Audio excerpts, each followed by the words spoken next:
All right, ladies and gentlemen, it's my understanding from the bailiff that the jurors have indicated they've reached a verdict in this case, so I'll have the bailiff bring the jurors back out, please.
All right, ladies and gentlemen of the jury, the bailiffs have indicated that you all have indicated that you've reached a unanimous verdict in this case.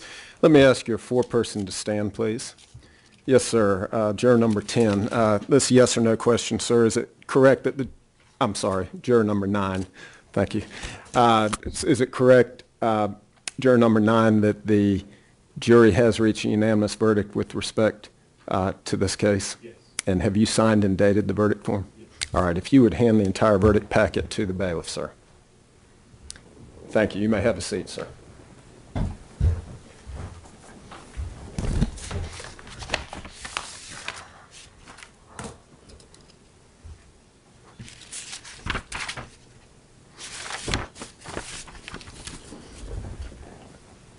Madam Clerk, would you announce the verdict?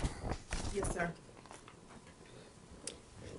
Ladies and gentlemen of the jury, your foreperson has returned a verdict in file number 13 CRS 211979, the State of North Carolina versus Travion Smith. We, the jury, by unanimous verdict, find the defendant, Travion Smith, to be guilty of first-degree murder of Melissa Huggins-Jones. Answer, yes.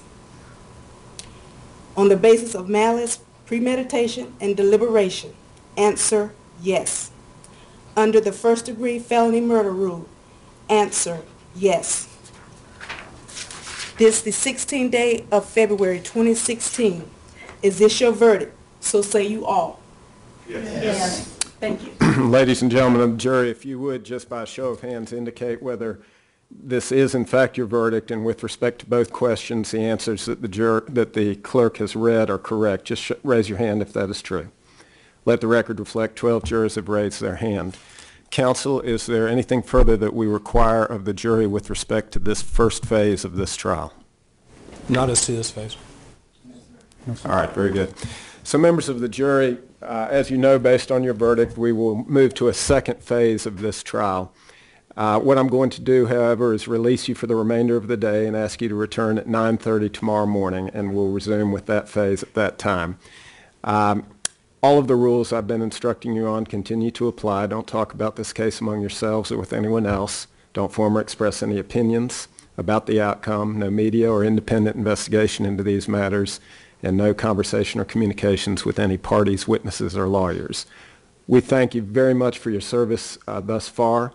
We look forward to seeing you tomorrow morning at 9:30 if you would gather in the deliberation room at that time. I'm going to notify the alternate jurors, and they'll be joining you as well at that time, so you should expect to see them. If you will, your notebooks are still back in the back. Let me ask you to do this. If you would just get your notebooks and hand those to the bailiff before you leave, so that we'll go ahead and keep those in our control over the evening and get them back to you in the morning. So thank you very much, ladies and gentlemen, if you'll follow the bailiff out the door.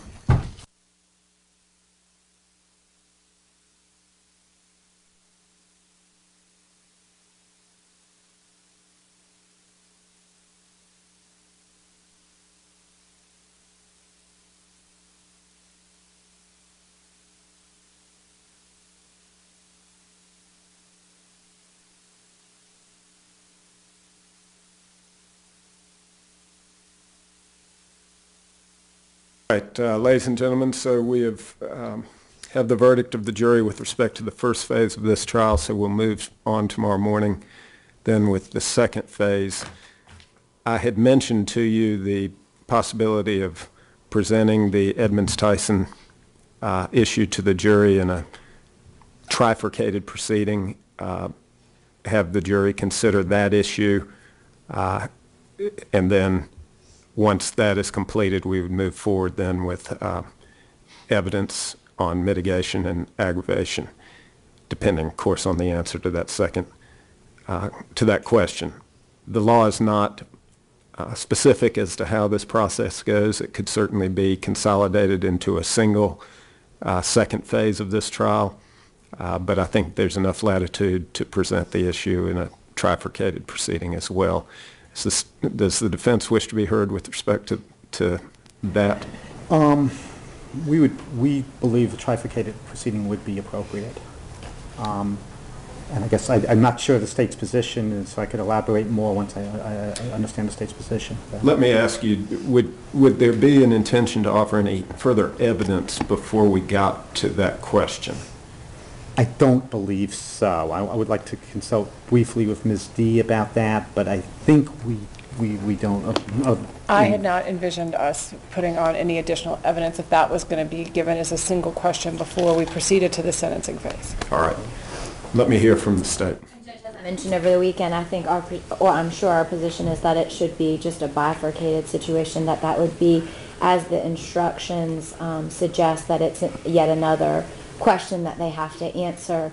Otherwise, I don't know how you would do it other than we just stand up and argue to the jury in terms of if no one's putting on evidence. And so that being said, I think that the instructions tend to suggest it's appropriate to do in a sentencing phase and have them answer that question first. And so we would ask Your Honor to go in line with the instructions phase and ask that it be just a two-part phase, that is the guilt, innocence, and the sentencing.